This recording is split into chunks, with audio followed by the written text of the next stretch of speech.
श्रोता प्रेमियों, मैं राम सागर शास्त्री आप लोगों के समक्ष रखने जा रहा हूं व्रत संबंधी नियम। देखिए, व्रत और उपवास आचार्य या गुरु एवं पत्नियों को पति से आज्ञा लेकर रहना चाहिए। कहा जाता है कि बिन पति आज्ञा के प्रिया जो व्रत कर रहे उपास, पति की आयु को हरे करे नरक में वास। व्रत दिवस पर बार बार जल नहीं पीना चाहिए। एक बार भी पान खाने से व्रत नष्ट हो जाता है। दिन में सोने से भी व्रत नष्ट हो जाता है तथा रति प्रसंग में व्रत नष्ट हो जाता है। शरीर परिस्थिति विशेष पर एक बार से भी अधिक जल पीने पर दोष नहीं लगता है। रोने से भी व्रत नष्ट हो जाता है। क्रोध करने से और अधिक बोलने से भी व्रत नष्ट हो जाता है। पराये अन्न का भोजन भी व्रत को नष्ट कर देता है। जल तथा कंद यानी जमीन के अंदर उत्पन्न होने वाली चीज तथा जल में उत्पन्न होने वाली चीज जैसे सिंघाड़ा जल के अंदर उत्पन्न होता है। आलू, शकरकंद, मूंगफली आदि भूमि के अंदर उत्पन्न होते हैं। इनके सेवन से व्रत नष्ट नहीं होता है। मौसमी फल, दूध या दूध से बने पदार्थ सेवन करने से व्रत नष्ट नहीं होता है। जिन चीजों को हवन में डाला जा सकता है जैसे मेवा आदि, उनका सेवन करने से भी व्रत नष्ट नहीं होता है। विद्वान या वृद्धजन की इच्छा वचन से या गुरु की आज्ञा से औषध का सेवन करने से भी व्रत नष्ट नहीं होता है। जहां तक बने नमक का सेवन नहीं करना चाहिए, तथापि समुद्री नमक का सेवन करने से व्रत नष्ट नहीं होता है।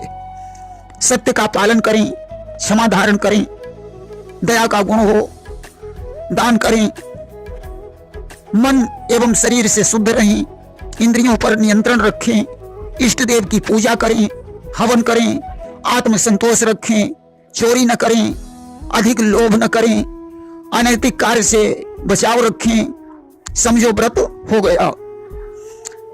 अब कोई शिव का व्रत रहता है, कोई जन्माष्टमी का व्रत रहता है, कोई चंद्रषष्ठी का व्रत रहता है, कोई सत्यनारायण का व्रत रहता है।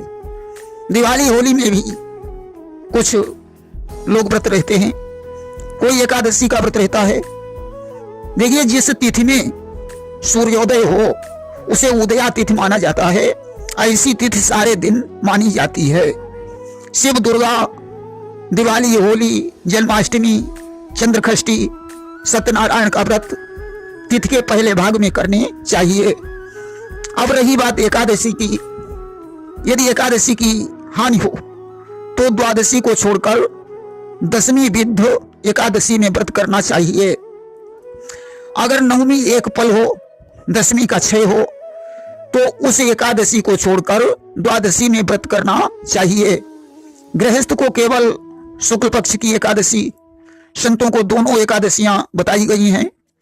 जो एकादशी का व्रत किया हो और अगले दिन द्वादशी को अनुराधा नक्षत्र हो, आषाढ़ का महीना हो, इसी प्रकार भादव में द्वादशी को श्रवण नक्षत्र हो तथा कार्तिक में द्वादशी को रेवती नक्षत्र हो और चांदनी रात हो, यदि इनमें भोजन कर लिया तो जीवन में रही हुई समस्त एकादशियों का फल नष्ट हो जाता है।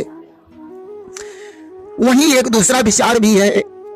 अनुराधा के प्रथम चरण में, श्रवण के दूसरे चरण में, रेवती के चौथे चरण में भोजन करना निषेध माना गया है।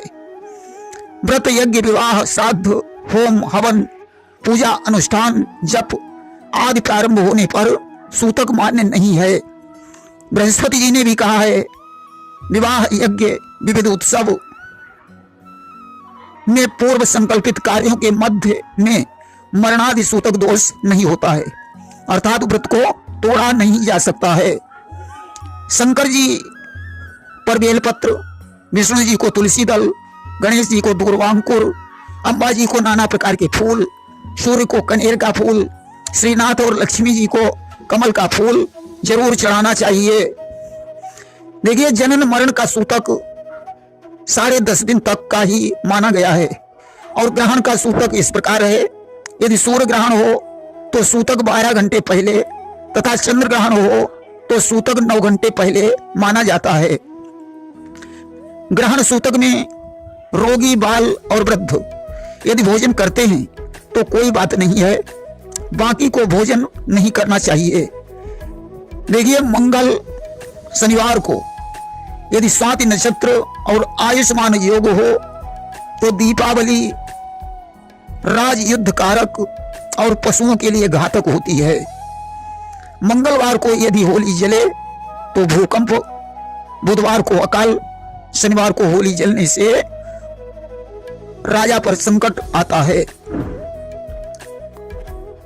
होलिका दहन के समय पुरवैया चले तो प्रजा सुखी हो, पछुआ चले तो तेजी हो, उत्तराही वायु चले तो आनंद प्राप्त होता है, दक्षिण वायु चले तो राष्ट्रभंग, दुर्भिक्ष की आशंका होती है, ईशानी वायु चले तो सुख और आनंद प्राप्त होता है, अग्निकोणी वायु चले तो आग का खतरा बढ़ जाता है, वायव्य वायु चले तो धर्मशीलता,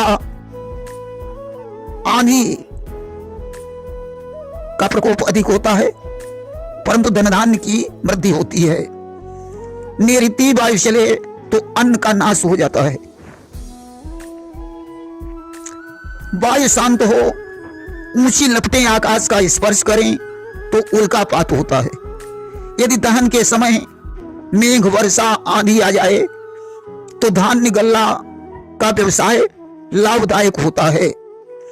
इसी प्रकार आषाढ़ी को सूर्यास्त काल से पूर्व पूर्वी वायु शुभ, आग्नेय कोणी रोग कारक, दक्षिणी राष्ट्र चिंता, नैऋत्य अल्प वर्षा, पश्चिमी वर्षा कारक, वायव्य न्यून फसल यानी फसल कमजोर होती है, उत्तरी तथा ईशानी सुभिक्ष। यदि इस दिन मेघ वायु हो माने तेज हवा चले, वर्षा हो तो वर्षा होना सम माना गया है। अगर मेघ छाए रहे और हल्की हवा चले तो ठीक माना गया है। प्रेम से बोलिए वृंदावन बिहारी लाल की जय।